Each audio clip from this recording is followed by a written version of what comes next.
There is a saying, and you've probably heard it, that said, don't overuse things, don't let things drive you. And most of the time, when they say this thing, they make use of a good example, is what they make use of when they said, don't let your children use tablets, don't let them overuse their tablets, don't give them the phone, don't let them have it 24 hours. And now, here's the first problem with that. The first problem with that is that the person that gave the advice is assuming that you have electricity 24 hours. That's what they're assuming. They're assuming that your kid could have access to that light for 24 hours, which is a different environment entirely from what we have here in Africa. Very different. So when they give that advice, they expect you to obey by that advice. And I see so many parents trying to abide by that rule. Now, the problem is that you are not in the same environment as those people. The advice on its own is good. The advice on its own is okay. But it is not applicable to you in Africa, to you in Nigeria. Now, the advice assumes that the child has access 24 hours daily. But a Nigerian child cannot overuse a tablet because there is no light 24 hours. You have to be truthful to yourself. There is no light 24 hours. And stay with me because it goes deeper than this. I'm not here just because of tablets or because of children. That's not the main reason I'm here. It's because we listen to advices that we are not supposed to listen to. We listen to people that we are not supposed to listen to because they do not have our own reality. And that is the same principle that applies to the Nigerian adults. It's not just the children. That is the same principle that applies to the Nigerian entrepreneurs. That is the same principle that applies to the Nigerian creative. You cannot be innovative 24 hours. I remember I was in Port Harcourt around Vigwe. That was the first time I saw that there could be light for 23 hours in a day. That was when I was 7. And whenever I'm sleeping and I see light, it looks as if I am committing a sin. Because I've not been used to that kind of constant electricity before that time in my life. It has to be either generator or solar. But this time it is NEPA light. You have access to it and they charge you based on your meter reading. It's a prepaid meter. So that was the first time that I had, whoa, there could be light. So me sleeping, when there's light, it looks as if you don't have something to do with your life. You have to buckle up. Then you can now say that, hey, don't let it drive you because you have light 24 hours. You can be innovative. But when you're a Nigerian entrepreneur, I promise you, you can't be innovative 24 hours. Because while you're trying to be creative, while you're trying to create something, NEPA switches off. You have to reschedule. You have to reschedule. There are people living in an area where they know when they will have lights. They know when they will have lights. So you have to schedule your creativity and balance it to fit the time that NEPA will give you electricity. So when an entrepreneur from New York, an entrepreneur from Washington, an entrepreneur from London comes out and say that, be innovative, go out there, do this, do that, that is not our reality. And wait, I'm not actually giving an excuse for us not being creative. That's not.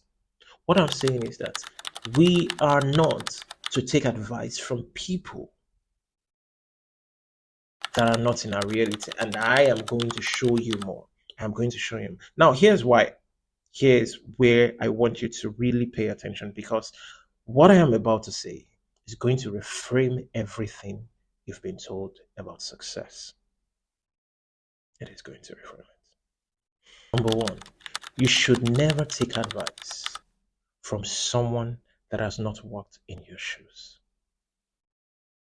They will come and give it to you as they have found it. Even the Bible, when God wants to use someone, it does not use them the same way. Imagine God called Joseph in the bush, in the burning bush. He can't relate. He was not a shepherd. He has not, he doesn't follow, he doesn't go to the sheep, he doesn't follow the sheep. Imagine God called him like he called Moses. Just imagine.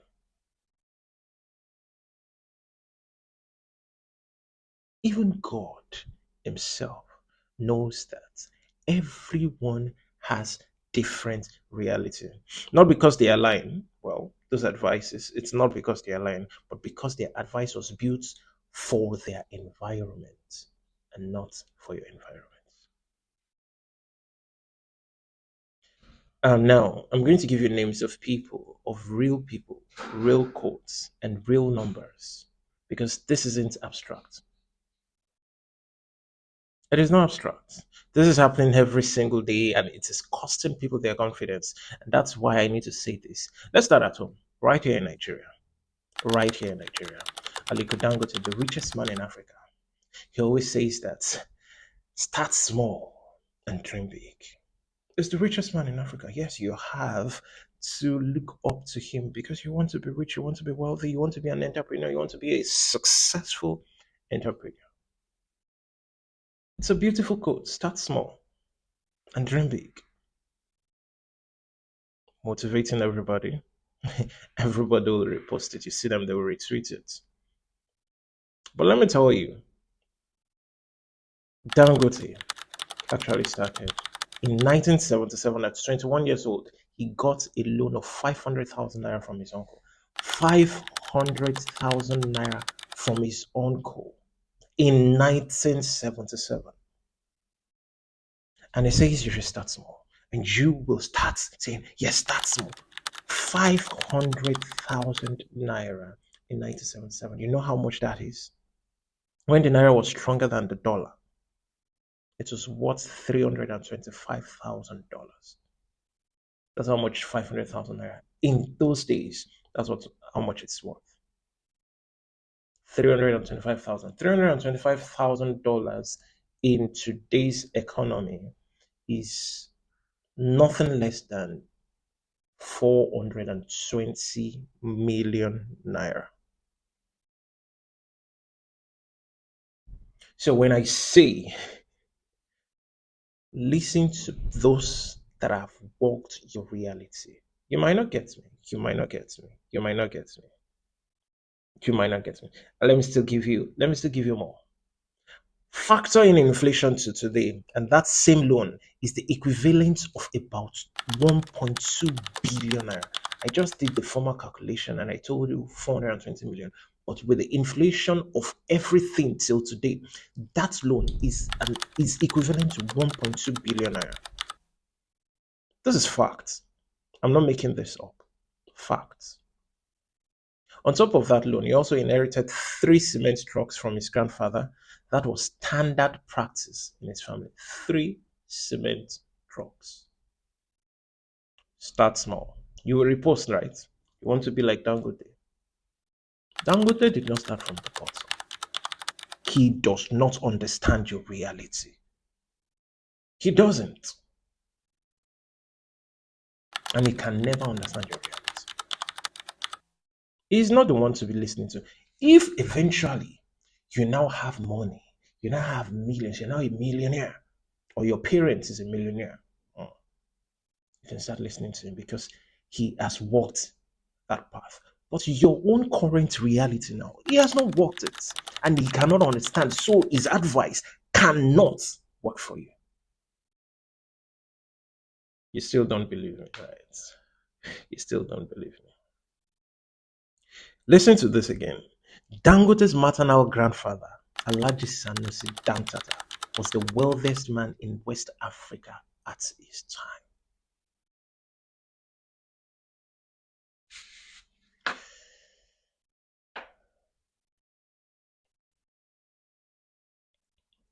Yeah, I'm not going to say anything again because if you don't believe me after that, if you don't believe that you should listen to someone that has walked your reality, after that, I don't know what else you will listen to. So Dangote is now telling you to start small, but his small was 1.2 billion naira. That's his own small. So at this point, small is relative. You just start small. Some of you will come and say, I can start with 2 bags of pure water and become like Dangote. I'm not saying it's not possible, but what I'm saying is that before you start this, understand your reality. Understand someone that has walked your reality and understand how the person was able to navigate his ways. Now let's talk about Femi Otedola. You know where I'm going with this. You know where I'm going with this. This one is even more personal. Otedola wrote a memoir. He wrote a memoir. In that memoir, he revealed that his father, former Lagos State Governor Sir Michael Otedola, gave him a loan of £250,000. That loan was what he used to build the Xenon Petroleum into one of Nigeria's biggest oil trading companies.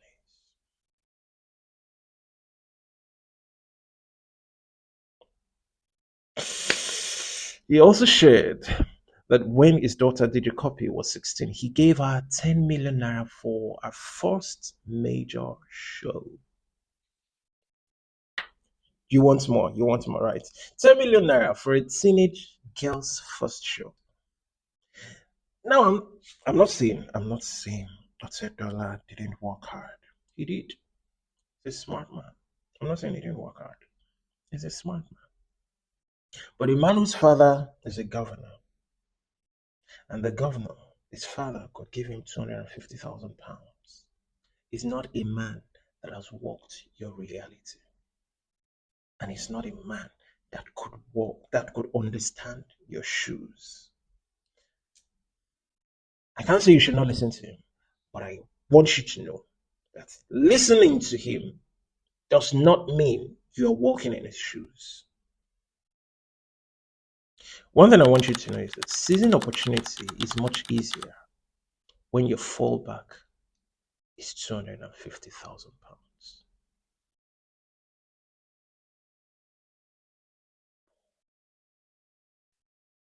Or you want me to do the calculation again this time around?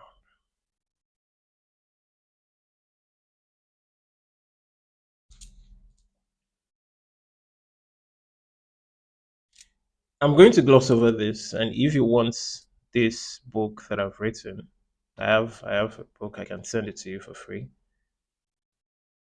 Let's leave Nigeria for a moment. Elon Musk said that, and this is a real quote. This is a real quote. He said, "Nobody ever changed the world on 40 hours a week." He tweeted that entrepreneur needs to work 80 to 100 hours a week. That is what he tweeted. It's the exact logic. If somebody else is working 50 hours and you're working 100, you'll get twice as much done in a year. On paper, that mathematics is correct. Now in Lagos, the math has other variables that Elon Musk has never had to account for. Never. You want to work 100 hours a week for this Lagos. For this Lagos. Do you know how much traffic will take out of that 100 hours? Do you know how much NEPA will take out of those 100 hours? You want to work 100 hours.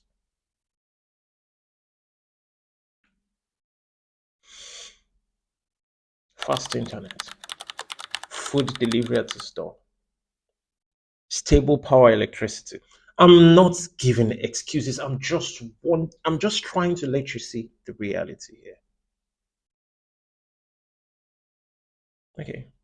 Enough of my what's name. I can go on and on. I have Gary V here. I have Elon Musk here. I've told you about Dangote. I've told you about Otedola. Every single person I mentioned, Dangote, Otedola, Musk, Buffett, we have that to Gary V. they have something in common. And what is that? Family money. I'm not demarketing them here. I'm not demarketing them because there are a lot of people that also had family money and could not make it. Yes, they made it on their own. Not on their own, sorry. With their family money. But you don't have family money. You can't walk their path until you've gotten close to that. They have family money, they have inherited net worth. And I'm not demarketing them. They are not lying to you when they give you that advice that ask for help, like Otedola said. Start small, like Dangote said. Work more than the rest, like Elon Musk said. They are not lying to you. They are not lying. It's not a lie. If if you remove all the obstacles that Nigeria places before you and you follow their steps, you probably would make it. If you have backups of £250,000, or someone you can call that will give you $350,000, 1.2 billion to start a business, that's not bad. That's not bad. But if you don't have that, here's what nobody tells you. Their environment is part of their advice. When they give that advice, they give it as an elite. I remember someone saying that she can't believe that there can be someone on this earth, in this country, that does not have 500,000 naira in their account. That was 2016, that was 10 years ago. She said it, that she can't believe that a minimum of 500,000 naira cannot be in someone's account. That is how she was brought up. Some people will say Nepo baby. That's how she was brought up. She must have, account must have been credited over and over and over, maybe monthly, maybe weekly. But that's not the same thing that the street is saying. So I tell you, their environment is part of their advice, but they don't list it because they don't know that the street is not the same thing as their own reality. So what they do, they hand you the strategy and leave out the infrastructure. And you're standing there wondering, why is this blueprint not blueprinting? Why is this blueprint not building anything for me? Because you are trying to walk a shoe that is not your reality. Now we've had people that has gone from the gutter, from the streets to the palace, from the gutter to the luxuries. We've had people, and those are the people that probably walked your reality. The most dangerous thing bad advice does is waste your time. That's the most dangerous thing bad advice does is waste your time. It will waste your time. You keep wondering. It makes you conclude that you are the problem. This is the same way Otedola did it now. Why is it not working for me? This is the same way Dangote said it did it. It started small. Why is it not working for me? But Dangote will not tell you that he had 1.2 billion naira. Otedola will not tell you that he had 250,000 pounds. That's why their strategy is not working for you. Okay, so what should we do now? Find someone that has walked your path. Find someone who is 2 or 3 steps before you and follow him. Hold that person tight. Find someone that has built with 24 without 24 hours power supply and has made it out of the street. Not someone that is 20 steps above you that has left you behind. Not someone that has a 20 to 30 gap between you. And also, when you make it, because you're going to make it, you're going to succeed. When you make it, don't copy them and come and dump foreign ideas on the people just coming from the streets. Teach the streets how you made it. And that's the problem about Africans. They don't want to teach the street how they make it. And that's another video I'm going to make. Now, listen to this. You are not behind. You are not lazy. You are not the problem. You are playing the harder game with fewer resources. a broken system, and no safety nets. And nobody told you that. Everyone just handed you the same blueprints and walked away. But now you know different. Don't let someone who has never had NEPA take their light. I take that again. Don't let someone who has never had NEPA take their light tell you how to be productive. Don't let someone whose father is a governor tell you what risk looks like. Don't let someone who started with a 1 billion naira equivalent tell you to start small, like you're starting from the same place. Your context is different. Your constraints are real. And your wins, when they come, will mean something that their wins never could. Because you built it on harder ground. And that is worth more than any quotes on the internet.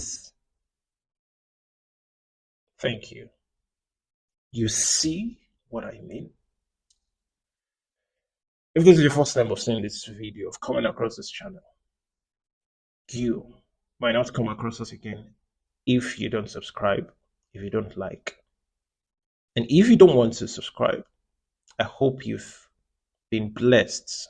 I love to use that word. I hope you've been blessed by this video. And I hope one day, one time, we will meet again. And for now,